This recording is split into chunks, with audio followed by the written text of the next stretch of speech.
तो श्वेता जी तो गोदी में बैठ करके लिपस्टिक मार करके बक-बक करने वाली पत्रकार हैं। वो तो बिल्कुल मीठा-मीठा बोलती हैं। तो हम मतलब एनएसए उसी के ऊपर लगेगा जो कि ग्राउंड में आके काम करता हो, और जो लिपस्टिक मार के बैठ के स्टूडियो में अगर अपना काम कर रहा है तो उसके ऊपर एनएसए नहीं लगेगा? हम श्वेता सिंह को देख लिए, हमारा आधा टेंशन दूर हो जाता है। किस दृष्टिकोण से देखते हैं? नजरिया क्या होता है? नज़रिया अच्छी लगती है हमको, अच्छी लगती है श्वेता सिंह, बढ़िया लगती है। आपके टारगेट में सिर्फ और सिर्फ बीजेपी, बीजेपी के शीर्ष के नेतृत्व, या फिर बीजेपी समर्थक लोग, या फिर आरएसएस विचारधारा के लोग ही? शिवलाल यादव ने उनके समर्थन में आके ये बोला है कि मनीष कश्यप को छुड़ाने में जितना खर्चा होगा हम कर देंगे। जिसके बारे में उन्होंने कहा कि पैसा खर्च करेंगे, पैसा खर्च करके निकालेंगे, ये करेंगे, वो करेंगे। तकलीफ ये लगा कि वो शख्स एक अपराधी है और एक अपराधी के लिए इतनी हमदर्दी उचित नहीं है। मनीष कश्यप को बोला था कि हम उनके जीजा हैं। क्या था वो मसला, क्या था, और क्यों ऐसे आप किसी को आके ओपनली जीजा साला बना सकते हैं? क्या है मैटर, क्या है? देखिए जो उल्टा-पुल्टा हमारे बिहार के लोगों को, हमारे समाज के लोगों को दिग्भ्रमित करने का काम करेगा, तो उसको बिल्कुल उसी के लहज़े में जवाब देना पड़ता है। जिसका कार्य बहुत अच्छा होता है, उसी का फैन फॉलोइंग ज़्यादा होता है। बिल्कुल। सनी लियोन का फैन फॉलोइंग ज़्यादा है। तो सनी लियोन का फैन फॉलोइंग जो ज्यादा है तो वो उसमें सनी लियोन के टाइप के ही लोग होते होंगे। संतोष रेणु यादव को किस कैटेगरी के लोग फॉलो करते हैं? जो बेबाक लोग होते हैं, जो सबको बराबर के समान दृष्टिकोण से देखते हैं, वो लोग फॉलो करते हैं। जो सामने से अगर उल्टा-पुल्टा करेगा तो हम भी उसको बताते हैं कि हाँ, उल्टा-पुल्टा तुम्हें नहीं करने आता है बेटा, उल्टा-पुल्टा करने के हम बाप हैं। अभी हम चंद्रगुप्त मौर्य और अशोक की धरती बिहार की राजधानी पटना में उपस्थित है। हमारे सामने अभी पूर्व यदुवंशी सेना के राष्ट्रीय अध्यक्ष संतोष रेणु, और अभी वर्तमान में डीएसएस के प्रधान महासचिव बिहार के हैं, जो कि तेज प्रताप जी का संगठन है, और उनके ही ये प्रधान महासचिव हैं, और हमेशा ये हाईलाइटेड रहते हैं। कोई भी अगर मैटर होता है ना, तो सबसे पहले अगर उस मैटर में कोई कूदता है तो वह संतोष रेणु यादव। इस बात को हम झुठला नहीं सकते हैं, चाहे वो राजनीतिक मुद्दा हो, चाहे वो सामाजिक मुद्दा हो, चाहे वो भोजपुरी जगत का मुद्दा हो। सबसे पहले तो स्वागत है आपका, कैसे हैं? बढ़िया है, बहुत-बहुत धन्यवाद। मनीष कश्यप आ जाएंगे वापस, क्या लग रहा है आपको? अभी तो नहीं लग रहा है। आप बात किए थे, आप बात करते हैं कहीं पे, आपका लाइव टेलीकास्ट चलता है, वहां बात किए थे आप? हाँ, बाबा से बात किए थे, बाबा बागेश्वर बाबा से क्या? बागेश्वर बाबा को भी ये लोग बदनाम कर दिया धीरेंद्र। बागेश्वर बाबा जो है एक्चुअली बजरंगबली जी का ही एक रूप है और उनको भी ये बदनाम कर दिया। तो बजरंगबली जी से हमारी भी बातचीत होती है, हमारे भी सपने में आते हैं। उन्होंने स्पष्ट कह दिया है कि उस टाइप का आदमी वहीं ठीक है। लेकिन जो भी उनके समर्थक हैं पूरा इस आयास में है कि वो कब तक आ जाएंगे, और उन्हें लग रहा है कि शायद एनएसए हटेगा और उनकी रिहाई होगी। देखिए अब तो कानून के ऊपर है, माननीय सर्वोच्च न्यायालय, उच्च न्यायालय पे भरोसा जताया जाए। न्यायालय और न्यायपालिका पे भरोसा करने की चीज है, और अभी जितने भी उनके समर्थक हैं वो आयास में है कि शायद एनएसए हटेगा। हालांकि एनएसए लगना क्या सही है? बिल्कुल, हमें तो लगता है बिल्कुल सही है क्योंकि उनके वजह से बहुत सारे ऐसे हमारे गरीब भाई हैं जो तमिलनाडु में। श्वेता सिंह का एक वीडियो वायरल हुआ था जिसमें उन्होंने बताया था कि 2000 के नोट में चिप लगा हुआ है। तो गलत तो वो भी हो गई, तो उनके ऊपर भी तो ये एक्शन होना चाहिए था ना, क्योंकि उनका भी तो काम था गलत तरीके से प्रचार प्रसार कर दी। कहाँ 2000 के नोट में चिप है? तो जब ये चीज है तो फिर वो कार्रवाई उनके ऊपर भी क्यों नहीं? हम वही कह रहे हैं कि जिस प्रकार से अगले व्यक्ति के तमाम वीडियोज़ के आधार पे तमिलनाडु से बहुत सारे हमारे भाई डर करके अपना रोज़ी-रोज़गार छोड़ करके अपने घर वापस आ गए। इससे उनको बहुत आर्थिक नुकसान होगा और तमिलनाडु और बिहार के रिश्ते में खटास डालने की कोशिश कर रहे थे। ये 2 राज्यों के बीच का मतभेद करने का मामला यहाँ पे इस है। बेस पे देशद्रोह का उनके ऊपर केस हुआ और एनएसए लगा। समझ गया मैं इस चीज को, लेकिन मैं बात श्वेता सिंह की कर रहा हूँ। उनको आप डिफेंस क्यों कर रहे हैं? डिफेंस कहाँ कर रहे हैं? फिर उनके ऊपर भी तो होना चाहिए था ना, ऐसे लगना लगना चाहिए था। उन्होंने भी तो भड़काया है लोगों को। वो तो श्वेता जी तो गोदी में बैठ करके लिपस्टिक मार करके बक-बक करने वाली पत्रकार हैं।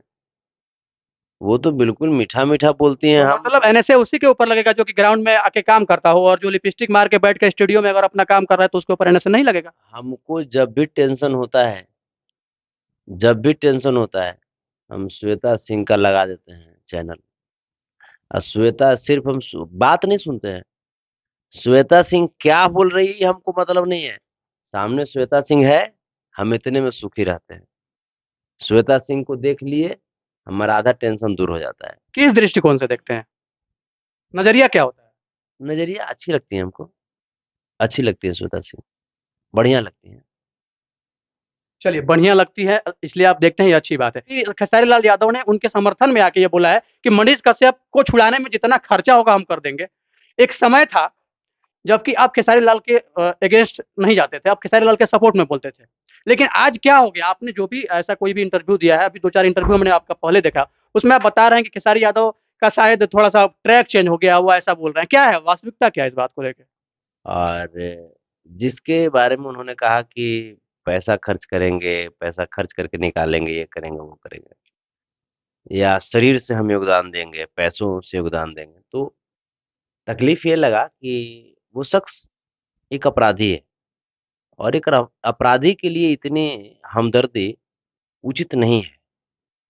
अभी तो चल रहा है ना, अभी तो कोर्ट में ट्रायल चल रहा है, केस चल रहा है, अभी तो ये साबित तो हुआ नहीं है। जैसे सुप्रीम कोर्ट तक पहुंचा गया कि एनएसए हटाने के लिए, लेकिन माननीय उच्चतम न्यायालय ने सिरे से खारिज कर दिया। राज्यपाल महोदय ने भी बिल्कुल इस एनएसए को बिल्कुल वैध करार दिया। तो अभी वो जेल के अंदर है, आरोपित है, उस पे आप उसके सपोर्ट की बात करते हैं किस आधार पर? सन ऑफ बिहार के नाम से जाने जाते हैं और कहीं ना कहीं से वो युवाओं के आइकॉन है, ऐसा सब लोग बोलते हैं और युवा उनके सपोर्ट में अक्सर देखे जाते हैं। अब क्या वास्तविकता है, हालांकि न्यायालय में मामला है, अभी हम लोग कुछ बोल नहीं सकते हैं और कुछ भी बोलना भी जल्दबाजी होगी, क्योंकि न्यायालय सर्वोपरि है। लोकतंत्र में न्यायालय और न्यायपालिका ही सर्वोपरि चीज होता है, उस चीज को हम सबको माननी चाहिए और हम लोग मानते भी हैं। तो अभी हम इस पे बहुत ज्यादा अगर कुछ बोलेंगे तो शायद जल्दबाजी हो जाएगी। अगर यहाँ से मनीष कश्यप को बरी करार दिया जाता है, एनएसए उनका हटता है, तो जाहिर सी बात है कि अगर एनएसए हट गया तो वो वहां से बाहर आ जाएंगे। और बाहर आने के बाद हो सकता है कि कुछ लोग जो वैसे बोल रहे थे कि तमाम तरह की चीजें हुई, उनको हमने भेज दिया, ये हुआ वो हुआ, तो हो सकता है कि वो आके फिर टारगेट करने लगे। संतोष रेणु यादव, एक समय था कि उसी मनीष कश्यप को बोला था कि हम उनके जीजा हैं। क्या था वो मसला, क्या था और क्यों ऐसे आप किसी को आके ओपनली जीजा साला बना सकते हैं? क्या है मैटर, क्या है? देखिए, जो उल्टा पुल्टा हमारे बिहार के लोगों को, हमारे समाज के लोगों को दिग्भ्रमित करने का काम करेगा, तो उसको बिल्कुल उसी के लहजे में जवाब देना पड़ता है। इसीलिए मैंने बोला था। तमाम मूलभूत मुद्दाओं को उठाने वाला अगर कोई काम कर रहा है, ऐसा लोग मानते भी हैं, हालांकि अगर नहीं मानते तो उनका फैन फॉलोइंग इतना ज्यादा नहीं होता।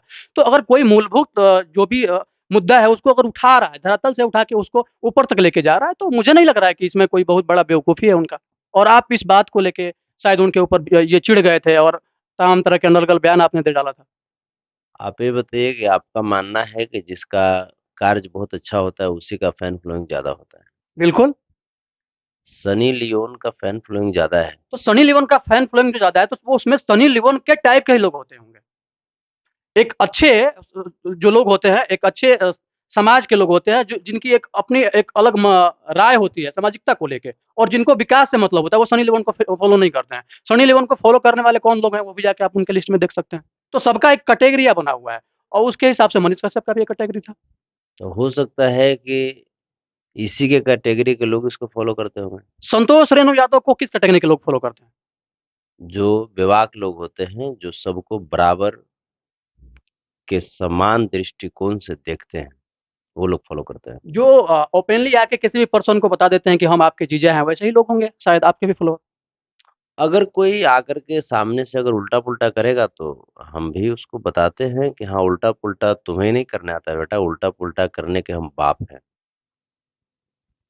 खेसारी लाल को आप क्या बोलना चाहते हैं? खेसारी लाल हालांकि उनके सपोर्ट में अभी आ गए हैं। वो बुलवा दिया गया है उनसे, खेसारी जी सपोर्ट में नहीं जा सकते, बुलवा दिया गया है। वो उल्टा पुल्टा, एक जो भगोड़ा एक पत्रकार है, भगोड़ा चाटुकार, उसको बड़ा चर्बी एक बार चढ़ा था, तो उसको हम जरा बुलाए थे अपने गुरुदेव की तरह 2 मिनट का मीटिंग करने के लिए, लेकिन वो भाग गया था बक्सर। बक्सरे भाग गया था वो, हमको बोला ये गांधी मैदान में है, गांधी मैदान। वो ऑडियो क्लिप भी मैं सुना था, आपने फ़ोन किया था और तमाम तरह के लोग भी थे, हालाँकि मैं नहीं बोल पाऊँगा, लेकिन अगर उनका नाम लेना चाहें तो? भगोड़वा, भगोड़वा नाम लेंगे उसका। तो वो जा करके ये लोग, एगो भगोड़वा, एगो मुंहचिरा, एगो मुंहचिरा है, वो दोनों जा करके इंटरव्यू लेता है खेसारी जी से, और खेसारी जी से उल्टा पुल्टा बुलवा देता है। बंदूक के नोक पे तो उनसे कोई बुलवाया नहीं होगा ना? देखिए, खेसारी जी भावुक इंसान है, कलाकार भावुक हृदय का होता है।